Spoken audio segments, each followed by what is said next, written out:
Dora.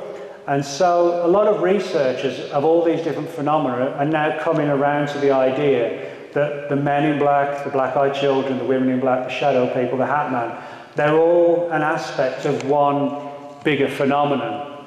Of course, the big question is, what is the phenomenon? And certainly with the reports I get, for every, every one report I get of a man in black with a government connection, I easily get 10 or 15 which are sort of just really creepy with a lot of paranormal overtones attached to them as well. Now, sometimes, I give a lecture in the UFO conference and people don't want to hear that. They want to hear it's the government or they're aliens.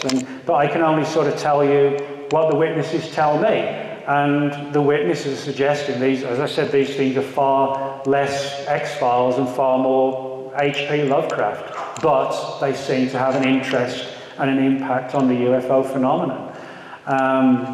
Of course, that then begs the question, well, what does that tell us about the UFO phenomenon? Is that also sort of tied in with other issues as well? And I would say yes, because we do get a lot of reports where UFOs have been seen at the same time and location as Bigfoot. A friend of mine, Stan Gordon, wrote a book called Silent Invasion a few years ago about a Bigfoot UFO wave in Pennsylvania in '73, which was also dominated by people who'd seen the Man in Black. They turned up and warned them not to talk about Bigfoot, which kind of sounds really bizarre. So I think we're still, although the Men in Black mystery's been around for nearly sort of 70 years, I think we're still in the early stages of trying to understand what the Men in Black actually are. And of course, unfortunately, like in every aspect of the UFO phenomenon, you do occasionally get the odd hoax. Somebody wants to turn up in a UFO conference dressed in black and act in a sinister fashion, just for a bit of attention.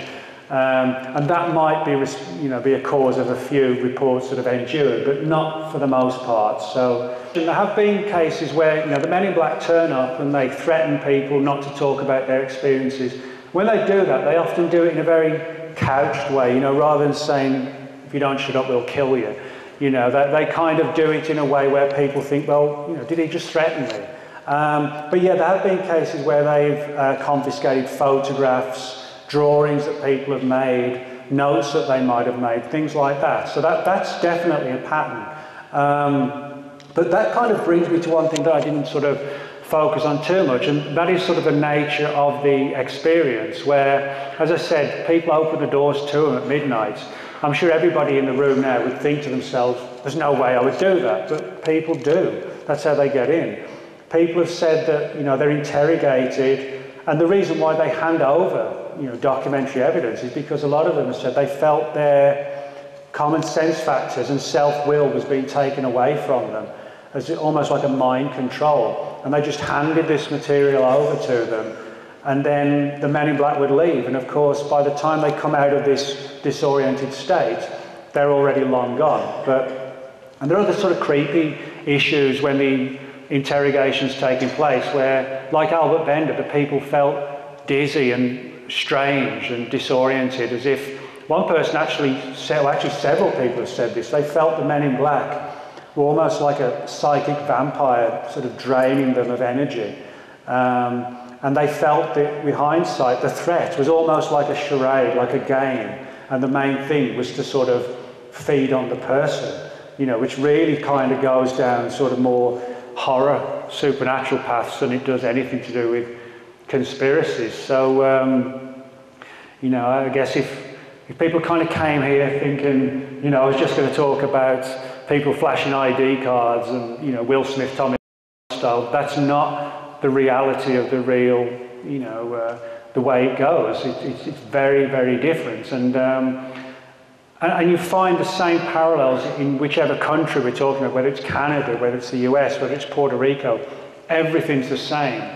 And that's why I said we have these sort of matrix parallels that people have brought up. The idea that some people have said that when they've been visited by the Men in Black, they don't seem self-aware.